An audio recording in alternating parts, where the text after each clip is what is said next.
I got involved with this because there was an art project called Art in Odd Places in 2006, and this block was starting to be demolished.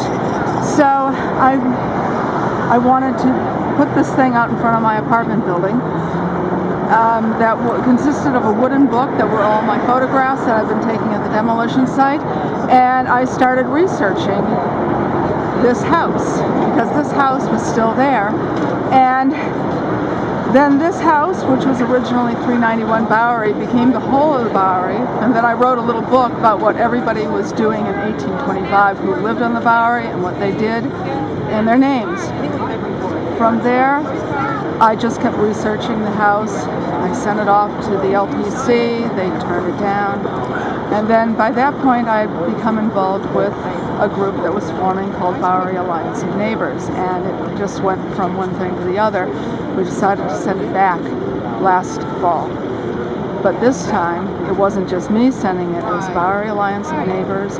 It was Greenwich Village Society for Historical Preservation. It was Historic Districts Council, and it was the Lower East Side Preservation Initiative that all signed on to it.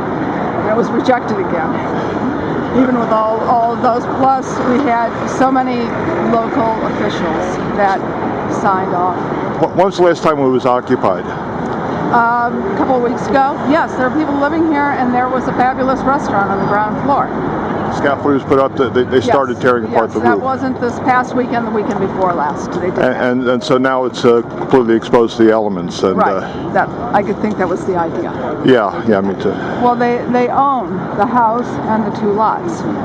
It's Arun, Bhatia, I think that's how you pronounce it. And I hope that we can work something out with the developers, that they will restore this house and they can build their tall, shiny buildings, build them around it, but keep this house here.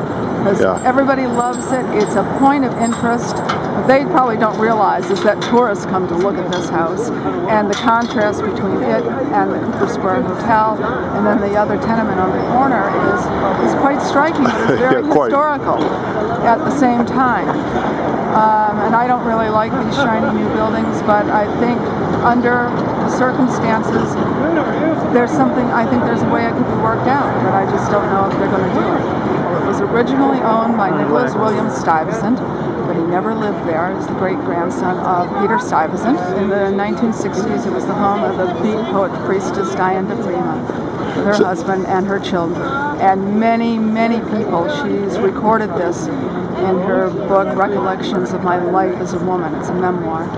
And she has recorded all of the people that have come to visit at the house, and it's just remarkable. The Bowery, including Cooper Square, is about to be nominated to the National Register of Historic Places, so that losing this building is losing one of the most precious and significant buildings in this historic district. The East Village, I think virtually anybody would agree, is one of the most historically significant, culturally interesting, multi-layered parts of New York City.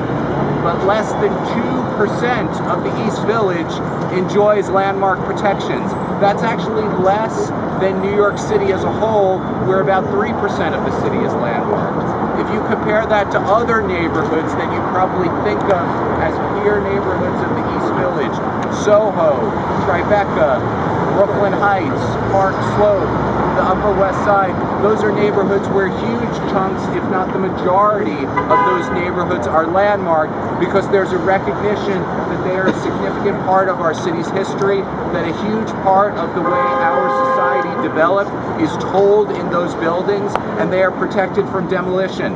But not in the East Village, and not in this case. And the city cannot say that they didn't have the time. We reached out to them years ago, literally, asking them to intervene to save this building, and they refused to. So we are here today to appeal to the developer to do the right thing. You can be a hero. You can do the right thing. You can show that there are ways to make a profit without destroying history, and people have done it all over this city. Step up to the plate and do it at 35 Cooper Square.